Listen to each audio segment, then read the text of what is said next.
দুনিয়ার ব্যাপারে বুঝেন, আরো দেখেন, আরো ভাবেন, একজন একজন করে ভাবেন।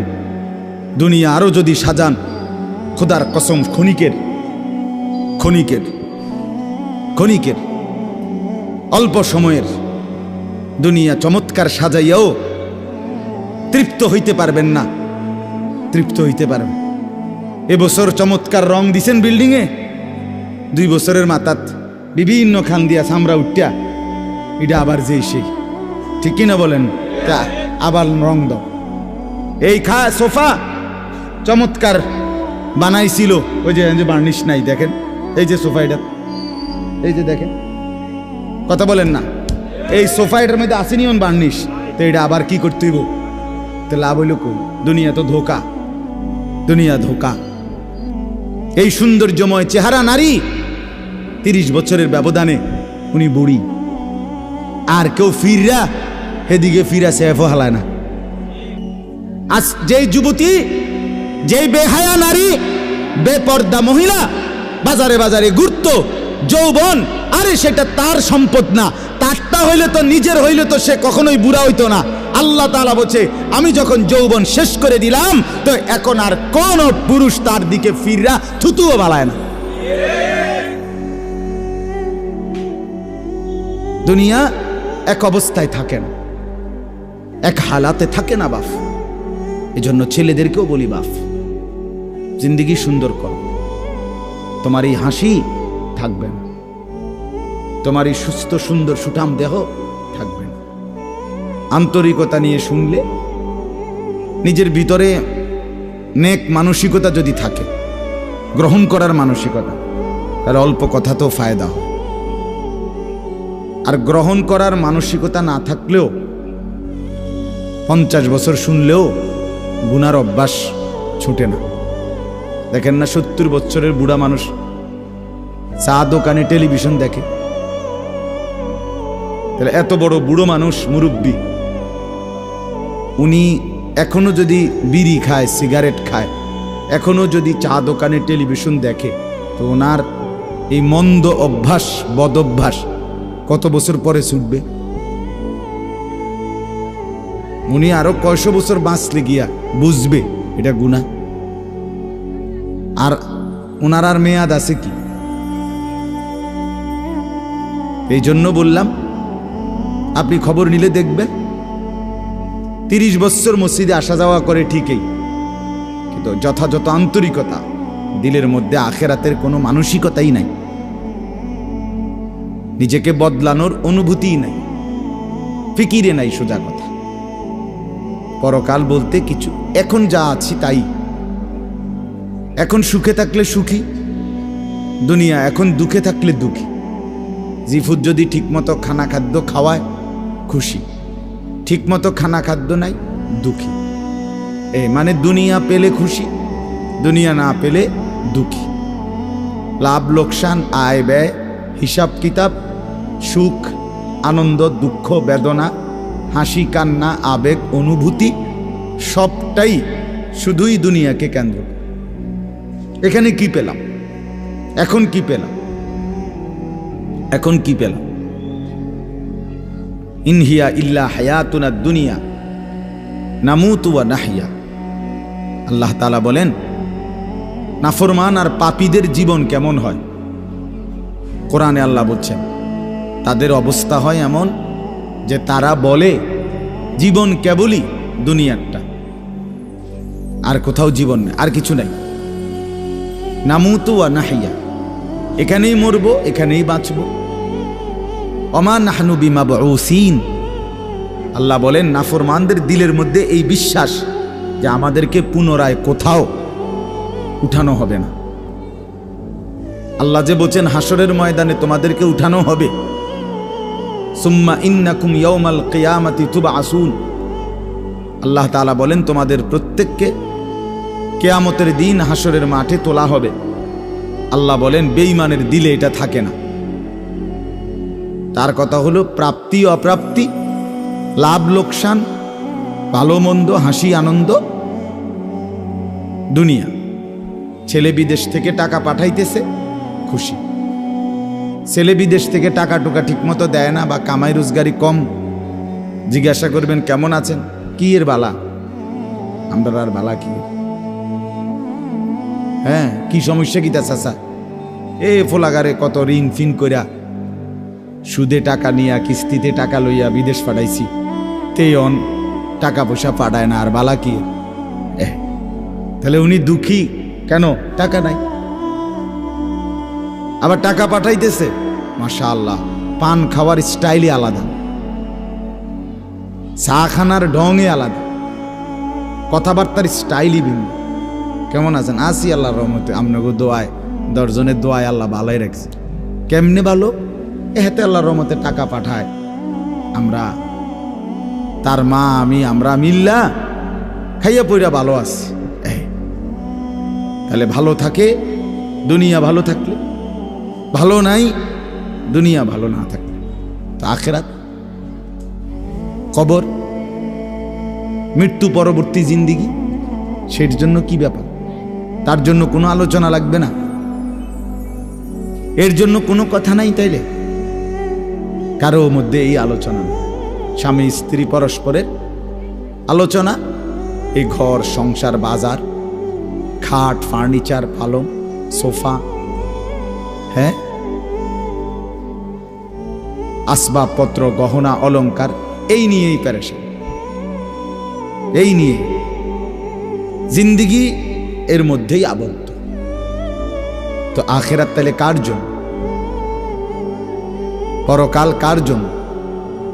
আমরা মুসলমান, আমরাই যদি পরকাল না চিনি না বুঝি, আমাদের উচ্চারণে, আমাদের অনুভূতিতে, আমাদের আচরণে, আমাদের কথাবার্তা উঠা বসার মধ্যেই যদি পরকালের কোনো নমুনা দেখা না যায়, তো হিন্দু বৌদ্ধদের মধ্যেই দেখা যাবে। কথা উত্তর দেন। কবর হাসর আখেরাতের চিহ্ন ভেসে ওঠার কথা চালচলনে মুসলমানদের মধ্যে না কাফেরদের মধ্যে? মুসলমানদের মধ্যে। কথা তো ছিলই।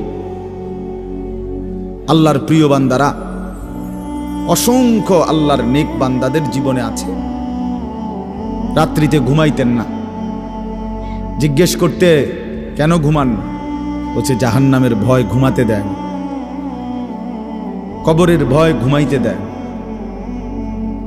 হযরত আবু বকর সিদ্দিক রাদিয়াল্লাহু তাআলা আনহুর মতো সাহাবী আফসুস করে বলতেন, হায় আমি যদি একটা গাছের পাতা হতাম, আমাকে যদি একটা চতুষ্পদ জন্তু, গরু কিংবা ছাগল, সেই পাতাটা যদি খেয়ে ফেলত, অর্থাৎ আমি যদি মানুষ না হতাম। অথচ কি পরিমাণ আমলের অধিকারী ছিল। হযরত ওমর রাদিয়াল্লাহু তাআলা আনহুর চেহারা, কপালের দুই পাশ থেকে লম্বা অঝরে কান্নার কারণে দাগ পড়ে গেছিল। হযরত ওমর রাদিয়াল্লাহু তাআলা আনহুর ইন্তেকালের মুহূর্তে হযরত আব্দুল্লাহ ইবনে আব্বাস সাহাবী, তিনি বলছিলেন, আপনাকে আল্লাহ তাআলা অনেক মর্যাদা দিয়েছেন, আপনি 10.5 বছর মুসলমানদের খলিফা ছিলেন, আপনার মাধ্যমে আল্লাহ তাআলা দিক দিগন্ত মুসলমানদের বিজয় দান করছেন। কত রাজ্য, কত এলাকা আপনার এই 10 বছরে বিজয় হয়েছে। আপনার অনেক সম্মান, অনেক মর্যাদা, অনেক গুণ, অনেক বৈশিষ্ট্য। হযরত ওমর রাদিয়াল্লাহু তাআলা আনহু কিতাবের মধ্যে আছে, উনি চোখের পানি ফেলে বললেন আব্দুল্লাহ ইবনে আব্বাসকে, শোনো, আমি আল্লাহ তাআলার কাছে এতটুকু আশা করি শুধু, যে আল্লাহ আমার জীবনের যা নেকি আর আমার জীবনের যা গুনাহ, কমপক্ষে আমার নেকিগুলো যেন আমার গুনার মোকাবেলায় বরাবর হয়। অর্থাৎ এতটুকু নেকি যেন কমপক্ষে হয় যে গুনাহগুলোকে মোচন করে দেয়, নেকিগুলো দিয়া গুনাহগুলো যেন মিটে বরাবর হয়। এর দূরে যদি হয় তো আমি আল্লাহর কাছে সন্তুষ্ট নিজেকে মনে করি, আমার এর দূরে সারব। অর্থাৎ নিজের এই বিপুল পরিমাণ নেক আমলকে কিছুই মনে করেন, সামান্য। তা আমাদের পুঁজি কোথায়? আমাদের এই শুক্রবারের শুধু সপ্তাহে একদিনের জুমার নামাজ, এটাই আমাদেরকে জান্নাত এনে দিবে, ঠিক না? হ্যাঁ, মাঝে মধ্যে গরিব দুঃখীকে 2 টাকা 5 টাকা দিলে এতে আমাদের বেহেশত চলে আসবে, ঠিক না? তো বলেন, এজন্য বললাম আমরা প্রত্যেকে আন্তরিকতা নিয়ে ভেতরে যারা মনোযোগ দিয়ে শুনে দেখবেন, আমার আপনার ভেতরে যদি অনুভূতি তৈরি হয়, ভাবনা তৈরি হয়, ফিকির আসে, লাভ। সবাই একসাথে হবে না, সবাই একসাথে বদলায় না, সবাই একসাথে পরিবর্তন হয় না, কারো কপালে পরিবর্তন হয়ই না, বদনসিব। কারো সময়ের ব্যবধান হয়। আমাদের প্রিয় নবী সাল্লাল্লাহু আলাইহি সাল্লামের কাছে যারা সাহাবী হয়েছেন, কালেমা পড়ছেন, তারা প্রত্যেকেই প্রথম দিনেই তো সবাই কালেমা পড়ছেন, ঠিক না? বুঝেন নাই কথা? যতজন সাহাবী হয়েছে নবীজির, সবাই একদিনেই কালেমা পড়ে ফেলছে নাকি? তাহলে সময়ের আগ পিছ আছে কি না বলেন? কেউ প্রথম দিন কালেমা পড়ছে, কেউ 21 বছর পরে কালেমা পড়ছে, কেউ 22 বছর পরে কালেমা পড়ছে। তো যিনি 23 বছরের মাথায় কালেমা পড়ছে তিনিও কামিয়াব, যিনি প্রথম দিন কালেমা পড়ছে তিনিও কামিয়াব, সৌভাগ্যবান। এজন্য বুঝ আসবে, এর মধ্যে আকপিস হবে।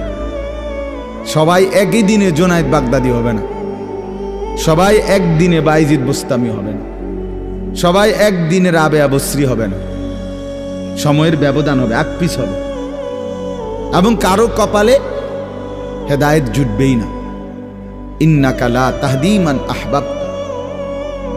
আল্লাহ তাআলা আমাদের নবী সাল্লাল্লাহু আলাইহি সাল্লামকে বলছেন, আপনি খুব চাইলে, ভালোবাসলে আপনি নিজে কাউকে হেদায়েত দিতে পারবেন না, সেখানে আমি কে? কথা বলেন না। সেখানে আমাদের কোনো পাত্তা আসেনি কোনো। খুদ রসুলকে আল্লাহ বলছে, হে নবী আপনি চাইলে হবে না, আমি চাইতে হবে। ওয়ালাকিন্নাল্লাহ ইয়াহদি মান ইয়াশা, বরং আমি আল্লাহ যাকে চাই আমি তাকে হেদায়েত দান করি। তাহলে মূলত হেদায়েত দেয় কে? ফয়সালা কার হাতে? আমার বলা, আপনার শোনা কোনোটাই মূল বিষয় না। মূল বিষয় হলো এটা একটা উসিলা ধরা, কিন্তু মূল ফয়সালা কার হাতে? ওয়ালাউলা ফাদলুল্লাহি আলাইকুম ওয়া রাহমাতু মাজ। এই বেটা, মোবাইল না ধরতে মানা করছি। সুন্দর করে বললে হয় না। অনেকের খাসিয়ত এতটাই যে ধমক না দিলে, কথা বুঝছেন না, এটা তার একটা তবিয়ত হয়ে গেছে। না আমারে এমনি করলে আমি বুঝতাম না, আমার ধমকাই তুই। বদ অভ্যাস মানে জিন্দিগির একটা মিনিট লজ্জা শরম কিচ্ছুর কোনো ধার ধারে না। ছেলেরা মোবাইল ছাড়া 1 মিনিট থাকতে রাজি না। এবারে মা দেখুক, নাহলে বাফে দেখুক, নাহলে হুজুর দেখুক, নাহলে একবারে আব্দুল কাদের জিলানি দেখুক, আমার এতে কোনো অসুবিধা নেই। আমার দরকার মোবাইল। মোবাইল আছে, আমি আছি, খালাস। আমার জিন্দিগির এবার ইজ্জত থাক বা না থাক, আমার চরিত্র থাকুক বা না থাকুক, আমার আল্লাহ খোদা আখেরাত পরকাল কিচ্ছু না থাকুক, আমার মোবাইল আছে, খালাস। আমার জিন্দিগি সার্থক। এই হলো জিন্দিগি, মানে জীবনটাই মোবাইল, মোবাইলটাই জীবন। বেঁচে আছে মোবাইল টিপবার জন্য, মোবাইল বানানো হয়েছে তার কাছে পৌঁছবার জন্য। আজ ছেলেদের হালাত মানে বেঁচেই আছে এটার জন্য, বেঁচেই আছে। জিন্দিগিটাই এটার সাথে সম্পৃক্ত, জীবনটাই এটার সাথে। পৃথিবীতে কোনো যুগে, মনে রাখবেন এই পৃথিবীর ইতিহাস এটা, পৃথিবীতে কোনো যুগে একসাথে সম্মিলিতভাবে যুব সমাজ এত বেশি গাফেল, অকর্মণ্য, অপদার্থ কোনো যুগে হয় নাই একসাথে। এখন যেটা আগে একটা সমাজে, একটা এলাকায় বখাটে দুশ্চরিত্র একজন ছিল, দুইজন ছিল, চিহ্নিত, কথা বোঝেন নাই, চিহ্নিত, তারে মানুষের চিনত, তে চোর। গ্রামে চুক্তি হয়তো একজন, তে একটু খারাপ, তার লগে মিশ্র না। কিন্তু এখন ভদ্রঘরের ছেলে, স্বাভাবিক ঘর থেকে বের হইছে মুসলমানের ছেলে, দিনের পর দিন, রাতের পর রাত এক ওয়াক্ত নামাজ পড়ে না। এতে মা বাবারও কোনো আফসোস নাই, এলাকাবাসীরও কোনো আফসোস নাই, পাড়া মহল্লার সর্দার মাতব্বর কারো কোনো আফসোস নেই, কারো মুখে এই নিয়ে কোনো আলোচনা নাই যে কি আমগো এলাকার যে ফোলাফাইন্ডি এগুলা যে কোনো নামাজই পড়ে না, আমগোর সামনে দুষ্টামি করে, হাঁটাহাঁটি করে, আমরা কি এটা বলতে পারি না? এই অনুভূতিটুকু পর্যন্ত লোপ পাইছে। আহ, এত দুর্ভাগ্য মুসলমানের ইতিহাসে আর কখনো হয় না। বেনামাজি আগেও ছিল, কথা বোঝেন নাই, বেনামাজি আগেও ছিল, এতটা গাফেল আগে ছিল, মা বাপ এত অসচেতন আগে ছিল। আমার মনে আছে আমরা প্রাইমারি স্কুলে হিন্দু স্যার জমের মতো ভয় পাইতাম, হিন্দু মাস্টার, কিন্তু ভীষণ ভয় করতাম। স্যারে দেখলে মাইরা লেবে, এতটা ছিল একটা সময়। কত, আজ থেকে 500 বছর আগে, ঠিক না? আমার বয়স ধরেন 500 বছর, আমি আদি যুগের মানুষ, এরম নি তো। আমার বয়স 42 বছর রানিং, শুরু হয়েছে 41 শেষ হয়েছে, তাহলে 30 বছর আগের কথা। আমার পড়ালেখার প্রাইমারি ছোটবেলার জীবন 30 বছর আগের কথা না, 30 বছর আগে। তাহলে এই জন্য বললাম জিন্দিগিটা মোবাইলটার উপরে তুলে দিস, হাসি কান্না আনন্দ বেদনা, হাসলে কাশলে, পেশাব পায়খানা টয়লেট বাথরুম, হ্যাঁ, হোটেল রেস্তোরাঁ পার্ক, যেখানে যখন যাবে 24 ঘন্টার মেইন কাজ আগে একটা ছবি উঠানো, আগে ছবি উঠানো, এরপরে বাকি কাজ। আমি সেদিন ওই ফেরির মধ্যে উঠছি, বুঝছেন, ফেরি পার হমু আর কি, আমার গাড়ি উঠছে, আমিও উঠছি, তো দেখলাম যে মোটরসাইকেল দিয়ে এক ছেলে ফেরিতে, মোটরসাইকেলটা নিয়ে উঠছে ফেরিতে, উইটা মাত্র এক পাশে এটারে ব্রেক করে থুইয়া মানে 1 মিনিট দেরি হয়েছে না, আগে এটার পাশে দাঁড়াইয়া একটা ছবি উঠাইছে, আগে উঠাইয়া চুলটুল ঠিক করে ছবিটা 2-3টা পোস্টে উঠাইয়া এরপরে হেতে চারিদিকে চাইছে যে আগে মানুষ আসেনি আরো না, আমি শুধু ফেরি। মানে তার প্রথম দায়িত্ব কি উঠানো, ছবি উঠে। তাহলে কি পরিমাণ ছাগল মানুষের বাচ্চা পরিণত হইছে বুঝতেছেন? তুমি মোটরসাইকেলের লগে খাড়াইয়া ফেরির মধ্যে ছবি উঠাইয়া ফেসবুকে দিলা, তোমার এটা কোন ছাগলে দেখবো? এটার মধ্যে দেখার কি আছে? মোটরসাইকেল কি বাপ দাদা 14 গোষ্ঠী কেউ চালাইছে না? কথা বলেন না কেন? তো তুমি এটা কিতা দিয়ে আইলা, কি দেখুন কি আছে? দেখ, মোটরসাইকেলে কি আশ্চর্য আর তুমি কি আশ্চর্য? কথা বলে এমন যদি হইতো যে আমি চাঁদের দেশে গিয়ে মাত্র মোটরসাইকেলটা থুইয়া এখন চাঁদের দেশের থেকে একটা কি দিছি, মাশাআল্লাহ ভালো কথা, তো বেড়া চাঁদের দেশে মোটরসাইকেল চালায়, এটা একটা বিশেষ কিছু হইতে পারে। কিন্তু এনতে রোডেতে চালাইয়া গিয়া ফেরি উঠছে, এটার মধ্যে আশ্চর্যের কি আছে? মানে রুচির দুর্ভিক্ষ, রুচিহীনতা, মন মানসিকতা একদম নিচে নেমে গেছে, একদম অনুভূতি বিবেক লোপ পেয়ে, মা বোনদের বেহায়াপনা চূড়ান্ত সীমায় নেমে গেছে। মহিলারা পুরুষ সামনে দোনো পাশে ডানে বামে হাঁটতে উঠতে লড়তে দৌড়তে কোনো লজ্জাবোধ করে না। কি বেড়ার গাত লাগে না, বেডুইতের গাত লাগে না, অটোর গাত লাগে না, সিএনজির গাত, এত সময় নাই, বুড়ি ব্যস্ত। বাজার মার্কেটিং, দোকান কেনাকাটা, আফসোসের।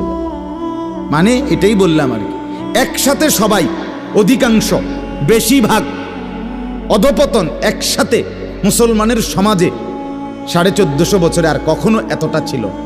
অল্প অল্প ছিল, অল্প অল্প, একজন দুইজন। বেপর্দা নারী, বেহায়া মহিলা, লজ্জা শরম কম, এরম বেডি ছিল একজন দুইজন, 2 গ্রামে 4 গ্রামে। কিন্তু মা বোনদের এখন বাজার আর মার্কেটিং দেখলে মনে হয় না আপনি জিগাইয়ের খবর লইতে বোঝে আপনি বাইক থাকেন কোন টাইমে, সপ্তাহে কোন দিন আপনি বাড়িতে থাকেন কখন আপনি টের। আপনি শনিবারও দেখবেন এবড়ি বাজারে, রবিবার, সোমবার, মঙ্গলবার, বুধবার, বৃহস্পতিবার, শুক্রবার, শীত, গরম, রোদ, বৃষ্টি, বান, তুফান, ঘূর্ণিঝড়, টর্নেডো, সাইক্লোন, সিডর, মহামারী, করোনা, আরো যদি কিছু থাকে, উনি মার্কেটে যাবে, বাজারে যাবে। আহা, আফসুসের ব্যাপার, আফসুসের ব্যাপার, আফসুসের ব্যাপার। আমরা অতিরিক্ত আত্মবিস্মৃত জাতি হিসেবে পরিগণিত হচ্ছি। তো বলতেছি ইনশাআল্লাহ, আমি এই কথাগুলো বললাম, অর্থগুলো আমরা বেফিকির হয়ে গেছি। মুসলমানের সবচেয়ে বড় সম্পদ, এক মুমিনের সবচেয়ে বড় সম্পদ, আল্লাহ নবী সাল্লাল্লাহু আলাইহি সাল্লাম 23 বছরে সাহাবায়ে কেরামের জীবন এবং দিল অন্তরে আখিরাতকে বসায় দিয়েছেন। তারা যেন 24 ঘন্টা রাতে কিংবা দিনে, হাঁটতে কিংবা বসতে, ঘরে কিংবা বাহিরে, আখিরাতকে সামনে নিয়েই জীবনটা সাজাইছে, জীবনটা সাজাইছে। কোরআনুল কারীমের শুরুতে আছে সূরা বাকারার মধ্যে আল্লাহ তাআলা বলেন, অবিল আখিরাতি হুম ইউকিনুন। মুত্তাকি বান্দা কারা? কোরআন থেকে হেদায়েত পাবে কারা? কোরআন বুঝবে কারা? আল্লাহর পক্ষ থেকে হেদায়েত পাবে কারা? আল্লাহ বলেন, এই গুণ যাদের, তাদের মধ্যে একটা হলো যারা আখিরাতের ব্যাপারে ইয়াকিন রাখে। ইয়াকিন শুধু বিশ্বাস না, বিশ্বাসটা একদম দিলের মধ্যে ইয়াকিন। আগুন জ্বালাইয়া ফেলে, এটা শুধু আমাদের ধারণা না, এটা আমাদের ইয়াকিন। ঠিক কিনা বলেন না? পানি ডুবাইয়া ফেলে, এটা আমরা শুধু ধারণা করছি না, বিষয়টা আমাদের এটার মধ্যে দিলের মধ্যে কি আছে? ইয়াকিন আছে। বরফের মধ্যে ঠান্ডা লাগে, এটা আমাদের ধারণা না, এটা আমাদের কি? ইয়াকিন। তার চাইতে বেশি ইয়াকিন আল্লাহ বলে যার অন্তরের মধ্যে আখিরাতের ব্যাপারে, সে মুত্তাকি, সে আমি আল্লাহর পক্ষ থেকে হেদায়েত প্রাপ্ত, সেই সফল, সেই জান্নাতি। ইয়াকিন পর্যায়ে থাকতে হবে। মানে 1 সেকেন্ড আমি যদি দুঃখে পড়তে পড়তে পড়তে জীবনের কোনো চাওয়া পাওয়া পূরণ নাও হয়, কিচ্ছু জীবনের আশা, কত সময় কত কিছু চাইছি, কিছুই পূর্ণ হইল না, খোদার কসম তবুও বিশ্বাস করতে হবে আল্লাহই সত্য, আখিরাতই সত্য। আবার পেতে পেতে আমি যদি গোটা দুনিয়াও পেয়ে যাই, তবুও আমাকে বিশ্বাস করতে হবে এটা স্থায়ী না, এটা কিছুক্ষণের, আমার আল্লাহই সত্য, আখিরাতই সত্য। যার কারণে সাহাবায়ে কেরামের মধ্যে যারা প্রচন্ড গরিব ছিলেন, ওনারাও শতভাগ বন্দিগি করছেন। সাহাবায়ে কেরামের মধ্যে যারা ভীষণ ধনী ছিলেন, তারাও শতভাগ বন্দিগি করছে। হযরত ওসমান রাদিয়াল্লাহু তাআলা আনহু ধনী ছিলেন। হযরত আব্দুর রহমান ইবনে আউফ রাদিয়াল্লাহু তাআলা আনহু অনেক বড় ধনী ছিলেন। 100 উট ওই জামানায়, নবীজির জামানায়, নবীজির ইন্তেকালের পরে এক সালানে 100 উট বোঝাই মাল হযরত আব্দুর রহমান ইবনে আউফের মদিনার বাজারে সালান ঢুকতো, পাইকারি মাল আসতো 100 উটে করে। সেই যুগে, আজ থেকে 1300 বছর 1400 বছর আগে, আপনি বলেন তো কি পরিমাণ ধনী ছিলেন তিনি। একদিন শুধু হযরত আয়েশা রাদিয়াল্লাহু তাআলা আনহা, নবীজির স্ত্রী, বলছিলেন, আব্দুর রহমান, তোমার এই বিপুল মাল, এগুলার হিসাব দিতে দিতে তুমি তো হাসরের ময়দানে ফুলসিরাত পার হতে গিয়া তোমার কোমর বাঁকা হয়ে যাবে। আমরা কিতাবে পড়ছি সাহাবী আব্দুর রহমান ইবনে আউফ, ওনার উট 100 উটের মাল মদিনার বাজারে পাইকারি চালান নামাইতেছিল। তখন উনি এই সময় শুনছে এই কথাটা ওনার কানে আসছে, সাথে সাথে সবাইকে ডেকে বলছে, ব্যবসায়ীদেরকে, বাজারের লোকদেরকে, তোমরা সবাই সাক্ষী থাকো। আমি আব্দুর রহমান আল্লাহকে কসম করে সাক্ষী রেখে বললাম, এই 100 উট বোঝাই মাল সহ আমি আল্লাহর রাস্তায় সদকা করে দিই। বিনিময়ে তবুও আমি কেয়ামতের দিন আখিরাতে ফুলসিরাত বাঁকা হয়ে পার হইতে চাই না, সোজা হইয়া পার হইতে চাই। আখিরাত হারাইতে চাই না, পরকাল হারাইতে চাই না। দুনিয়া হারাই ফেললাম, দুনিয়া হারিয়ে ফেললাম। দুনিয়ায় কোনো লস নাই, কারণ দুনিয়া পুরাটাই লস। আলগা লস আবার কি থাকে? কথা বুঝেন নাই আপনি? দুনিয়া পুরাটাই কি লস, আলগা লস কি থাকে? বিশ্বাস করে 500 টাকা জাগাত লস খাইলাম না রে মিয়া, দুনিয়া পুরাটাই লস। সোফা এটা পুরাটাই লস, কারণ এটা কোনো আখিরাতে যাবে না। কথা বলেন না কেন? এই দামি বিল্ডিং এটা পুরাটাই লস, এটা যাবে না, এটা যাবে। কিন্তু সেজদা পুরাটাই লাভ। এটা একটা সেজদা দুনিয়াতেও কল্যাণ আনবে, আখিরাতেও জান্নাত আনবে। এটা লাভই লাভ, এটা লাভই লাভ। এজন্য সবাইকে বললাম, শুনেন সবাই, কিন্তু সবাই বদলায় না কা, এটা আপনার ভাবার দরকার। আপনি বদলাবেন কিনা সেটা ভাবার দরকার। সবাই লইয়া চিন্তা করলে একসাথে, যে যেদিন আমরার গ্রামের সবাই ভালো হবে, নামাজি হবে, সেদিন থেকে আমিও পড়মু, তাইলে হইতো না। আপনি জীবনও পারতেন, তাইলে পারতেন না।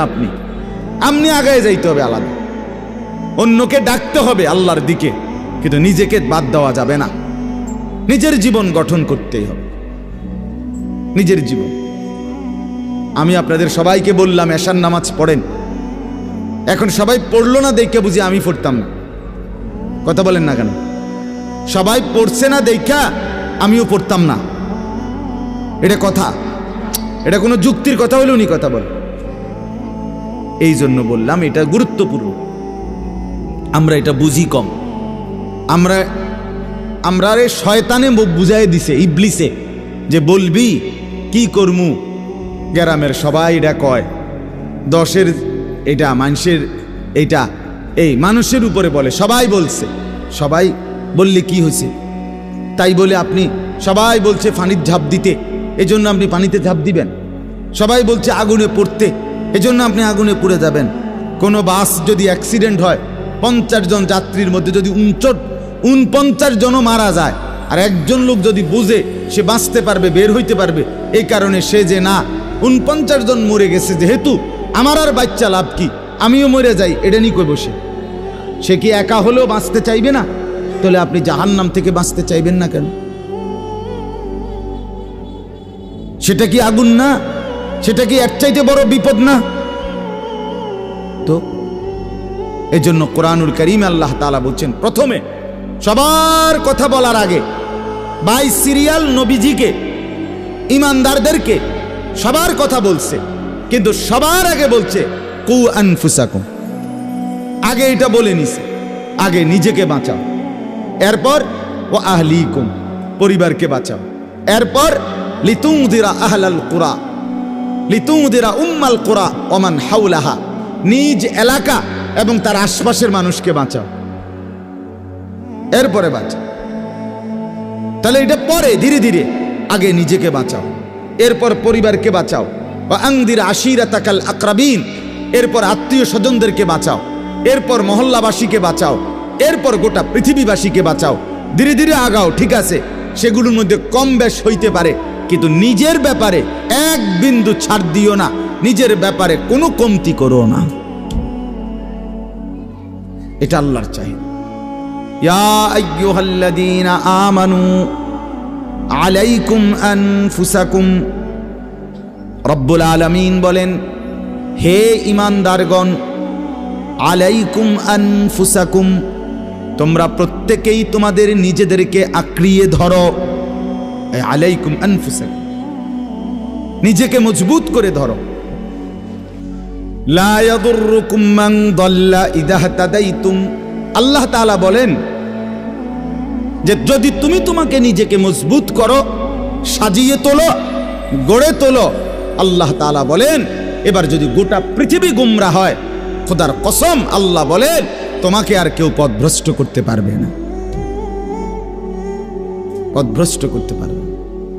হযরত বাইজিদ বুস্তামি রাহমাতুল্লাহর জীবনীতে আমরা পড়ছি, উনি বলছেন আল্লাহ তাআলার মহব্বত আর মারেফাতের সাধনা করতে করতে আমার দিলের অবস্থা আলহামদুলিল্লাহ এক সময় এমন হয়েছে যে রাস্তার নারী আর রাস্তার দেওয়াল দুইটার মধ্যে আমার কাছে আলাদা কোনো পার্থক্য মনে হইতো না। আমাদের পাকিস্তানের বিশ্ববিখ্যাত দাঈ, দাওয়াত ও তাবলীগের মুরব্বী হযরত মাওলানা তারেক জামিল সাহেব দামাত বারাকাতুহুম বলেন, দীর্ঘ 25 বছর টানা পৃথিবীর কত দেশের আমি ঘুরছি, উনি সারা বিশ্ব ঘুরে প্রমাণ বয়ান করেন যে এই 25 বছরের ভিতরে আমি আল্লাহকে সাক্ষী রেখে বলতে পারি একবারের জন্য আমার চোখ কোনো ভিন নারীর দিকে ইচ্ছা করে আমি তুলিনি। হ্যাঁ, আমার শায়েখ আরিফ বিল্লাহ আল্লামা মুফতি মুশতাকুন নবী কাসেমি হযরতের কাছে আমি শুনছি, হযরত বলছেন যে আল্লাহ তাআলার দয়া যে রাস্তায় বের হলে মহিলা রাস্তায় হাঁটে, আমার কখনো এটা মনেই হয় না। আপনি বলবেন হ এটি বুঝি কথা, হয় এটি কথা, এটাই কথা, এটাই কথা। আপনি বলবেন এটা বুঝি সম্ভব না, আপনি নিজের ব্যাপারে নাফরমানি করে নিজেরে নষ্ট করে ফেলছেন বইলা এখন সম্ভবটা আপনার কাছে বুঝে আসতেছে, তাহলে এটাই সম্ভব, এটাই সম্ভব। হযরত ইব্রাহিম আলাইহিস সালাম বলছিলেন সারা দুনিয়াও যদি নিজের এলাকাবাসীকে, কওমকে,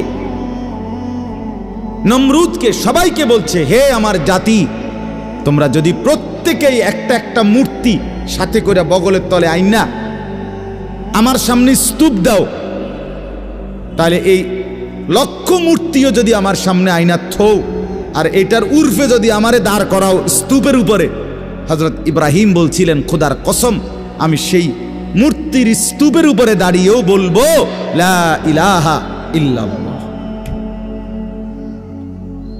লা ইলাহা, আল্লাহ ছাড়ার কোনো ইলাহ নেই, আমি আমার আল্লাহকেই ডাক। আমরা কিতাবে পড়ছি রাসূলুল্লাহ সাল্লাল্লাহু আলাইহি সাল্লামের একজন নওজোয়ান যুবক সাহাবীকে খ্রিস্টান যুদ্ধে খ্রিস্টান সৈন্যরা বন্দী করছিলেন।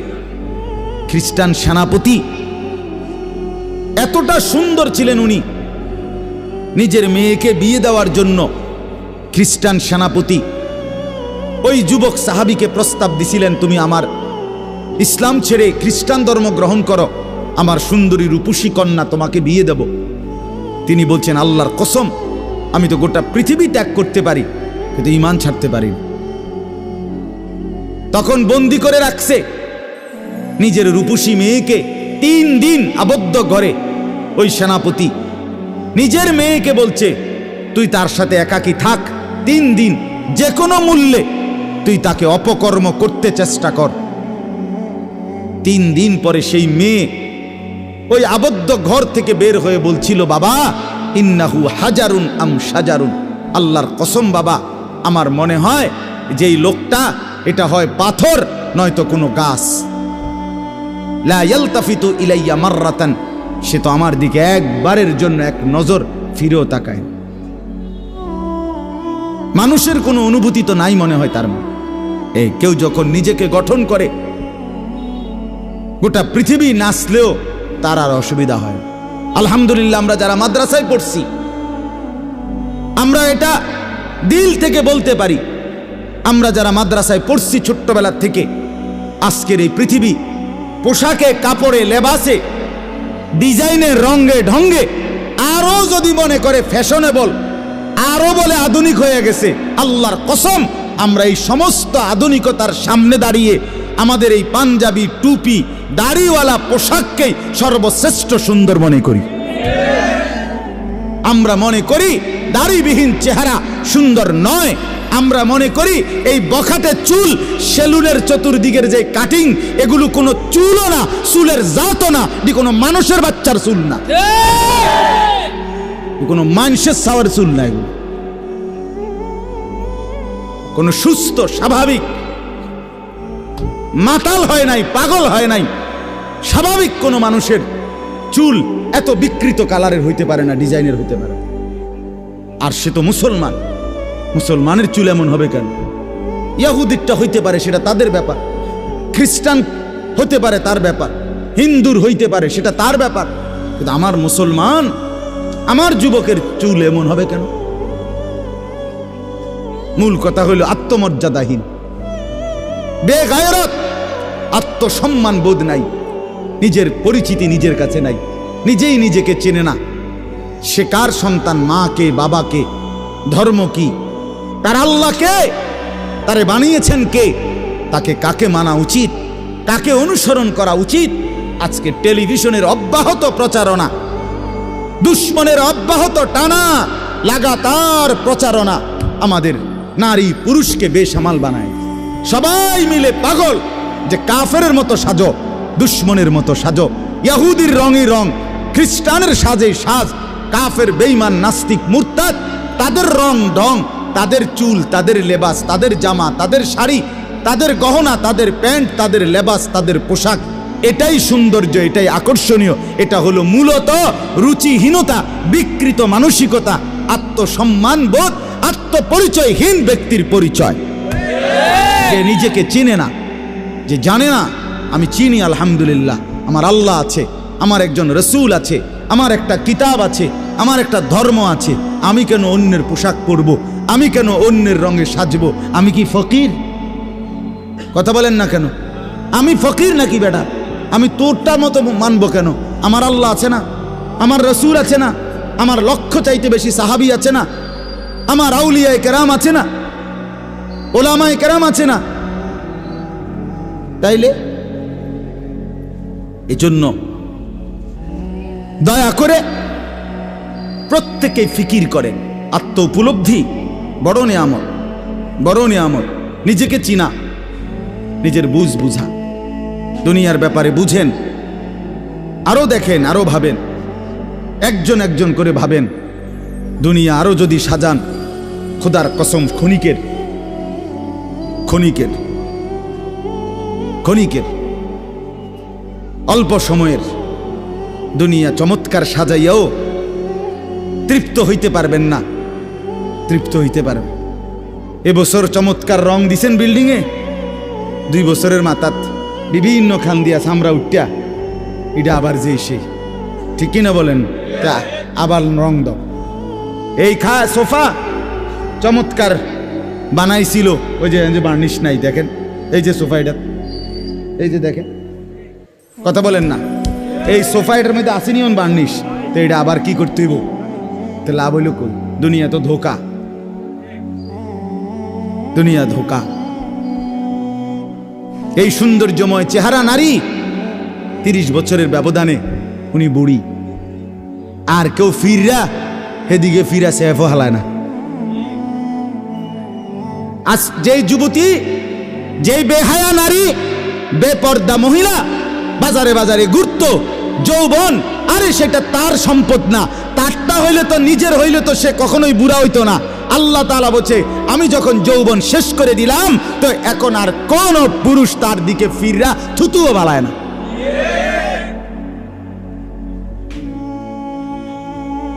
থুতুও ফেলে না। হায়াতের প্রত্যেক মুহূর্ত আল্লাহর দান। দুনিয়া অল্প ক্ষণিকের, দুনিয়ার প্রত্যেকটা অবস্থা পরিবর্তনশীল। এই যে বৃষ্টি হচ্ছিল, এখন নাই, আবার একটু পরে হইতে পারে। এই যে অন্ধকারে ঢাকা, এটা স্থায়ী না, একটু পরে আবার সকাল হবে। এই যে চমৎকার আলো, এটা স্থায়ী না, একটু পরে আবার সন্ধ্যা হবে। এই তো হাসতেছে লোকটা, কিছুক্ষণ পরে আবার কাঁদবে। এই সুস্থ মানুষ, কিছুক্ষণ পরে আবার ব্যারাম, রোগ, এরই নাম দুনিয়া। ঘুরতে থাকে, পরিবর্তনশীল, স্থায়ী না, অল্প সময়, অল্প সময়। দুনিয়া অল্প কিছুক্ষণের, আখিরাত স্থায়ী, মৃত্যু পরবর্তী জিন্দেগি স্থায়ী। সেটা হবে, এটা যেহেতু হইছে ওইটাও হবে। এটা যিনি নিয়ন্ত্রণ করে সেটাও তিনি নিয়ন্ত্রণ করেন। আমাদের কারো ইচ্ছায় সন্ধ্যা হয় না, আমাদের কারো ইচ্ছায় ভোর হয় না।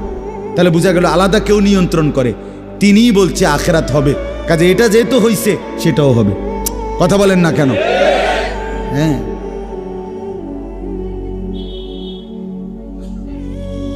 বলে বাসর রাত যত আকর্ষণীয় রাতই হোক ভোর হয়ে যায়, জেলখানার রাত, ফাঁসির রাত যত মুসিবতেরই হোক ভোর হয়ে যায়।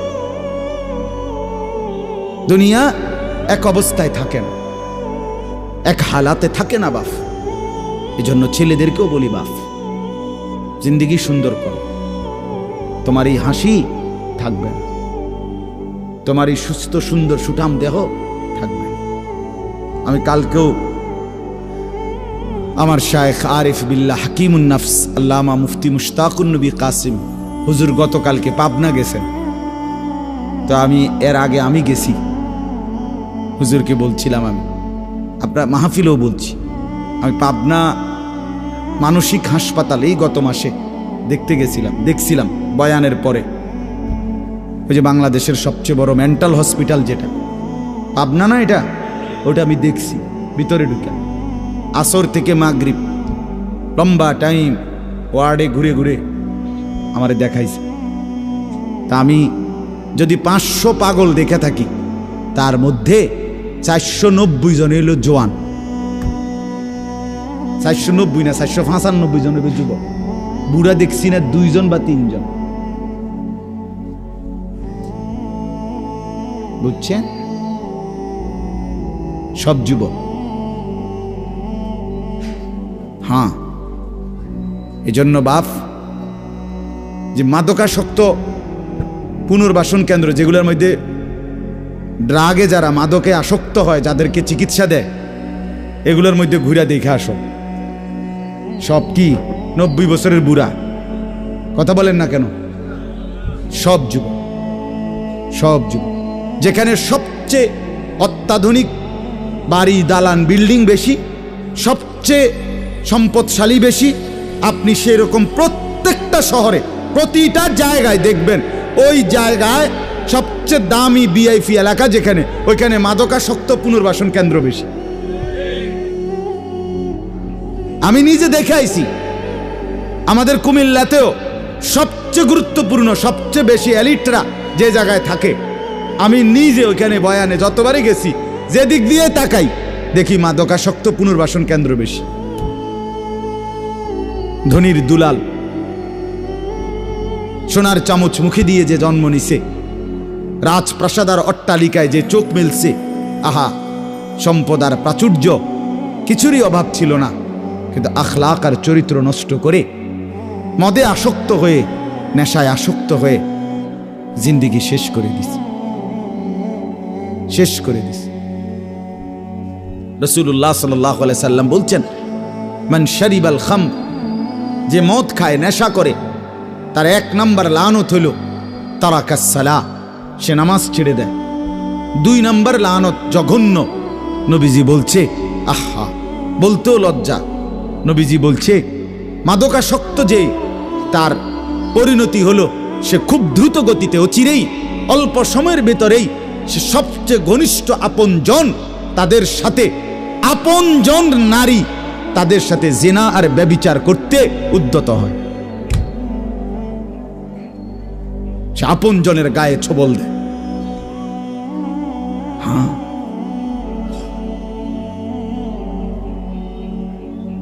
এজন্য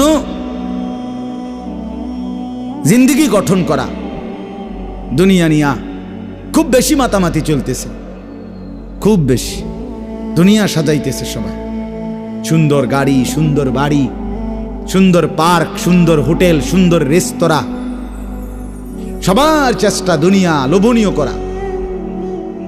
একটা বোরখা গায়ে দিবে নারী, এটার উপরে সে ডিজাইন করতে করতে, এটার আর বোরকার মেন যে অস্তিত্ব এটার নাই, এটার মধ্যে এই পরিমাণ রং রং লাগাইছে, এবারে এটার মধ্যে বোরকা কোনটা এটার খুঁজে পাওয়া যায় না। অসভ্যতা, মানে একটাই মাকসাদ, নিজের দেহ দেখাও, আবার কাপড়ের রং ঢংও দেখাও, তাহলে হায় বোন তোমার পর্দা কোনটারে বলে? তাইলে পর্দা কোনটাই বল? যদি বেড়াই ঘাস খায় তো সেই বেড়া দিয়ে লাভ কি? যদি বোরকাই রঙ্গিলা হয়, বোরকার মধ্যে যদি ফুল টুল লাল নীল রঙ্গিলা হয়, তো সেটাও তো পুরুষ লোভের দৃষ্টিতে দেখবে, তো ঢাকবে কি? কে কারে ঢাকে তাইলে বলে? এজন্য দয়া করে প্রত্যেকেই, ছেলেদেরকেও বললাম, বাবাদেরকেও বললাম, মা বোনকেও বললাম, প্রত্যেকেই দুনিয়ার মোহ কমান। দুনিয়া অল্প কিছুক্ষণ। দুনিয়া কতক্ষণ বলেন না? আখিরাতে স্থায়ী। আখিরাতে স্থায়ী। দুইটা মিলান একসাথ করেন। দুনিয়া বাদ দিতে বলি না, দুনিয়া বাদ দিয়েন না। বাজার আমরাও করি, দুনিয়া বাদ দিতে বলি নাই, আখিরাত বাদ দিতে নিষেধ করছি। দুনিয়া বা অনেক মানুষের কইলে কয় হ্যাঁ তাইলে কি এ হুজুরগো কথা দইরা বাজার সদাই আয় রোজগার ইনকাম সব থুইয়া আল্লাহ বিল্লাহ করতে বললো নাকি? আমনের এটা আমরা কইছিনি কোনোদিন, তাহলে আপনি এই ফাজিলি কথা বললেন কেন বলেন? আখিরাত মানে কি? জঙ্গলে চলে যাওয়া। আখিরাত মানে কি? সুন্দরবনে চলে যাওয়া। আখিরাত মানে কি? পাহাড়ের উপরে উঠে যাওয়া। তো তাইলে আপনারা বাদ দিতে বলছে কে?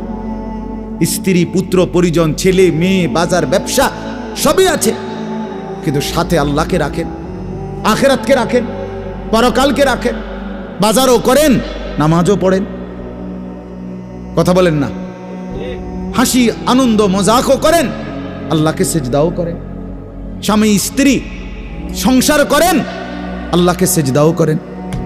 রাসূলুল্লাহ সাল্লাল্লাহু আলাইহি সাল্লাম তার একসাথে 9 জন স্ত্রী ছিল, 9 জন বিবি ছিলেন আল্লাহ পাকের অনুমতিতে একসাথে। তো তিনি প্রতি রাত্রে পৃথক পৃথক সিরিয়াল করা রুটিন মাফিক স্ত্রীদের কাছে রাত থাকতেন। কিছুটা সময় স্ত্রীকে সময় দিতেন, বাকিটা সময় তাহাজ্জুদের নামাজে আল্লাহ তাআলার জন্য সারা রাত দাঁড়িয়ে থাকতেন। দাঁড়িয়ে থাকতেন। নবী সাল্লাল্লাহু আলাইহি সাল্লাম কি আহার করে নাই? নবী সাল্লাল্লাহু আলাইহি ওয়াসাল্লাম কি সংসার করে নাই? নবী সাল্লাল্লাহু আলাইহি সাল্লামের কি সন্তান ছিল না? কথা বলেন না কেন? নবী সাল্লাল্লাহু আলাইহি ওয়াসাল্লামের খায়বারের মধ্যে নবীজির নিজের খেজুরের বাগান ছিল। রাসূলুল্লাহ সাল্লাল্লাহু আলাইহি ওয়াসাল্লামের শস্য আপনার খেজুরের বাগান ছিল। তাইলে আল্লাহর নবী সাল্লাল্লাহু আলাইহি ওয়াসাল্লাম দুনিয়া বাদ দেন নাই। সাহাবায়ে কেরামের অসংখ্য সাহাবী তারা বাজার করতেন, ব্যবসা করতেন, তরি তরকারির চাষাবাদ করতেন, খেজুরের বাগান করতেন, আঙ্গুরের বাগান করতেন, তারপরে আখিরাতের বন্দিগিও করতেন। তাকে বাদ দিতে বলছে কেউ আপনাকে? আমরা বললেই উল্টা কথা কয়, উল্টা মাইতো না চাই হুজুররা এত কথা ধরলে আর চলন যাইতো না। আর না আমনে একটা চলিন হইয়া গেছেন, আর আমরা হইতে রয়েছি সবাই। আমনে গেল ভাত খান, আমরা 3 বেলা চিরা খাই ভিজাইয়া। এজন্য দয়া করে আখিরাত বাদ দিয়েন না, আখিরাতকে মিলান।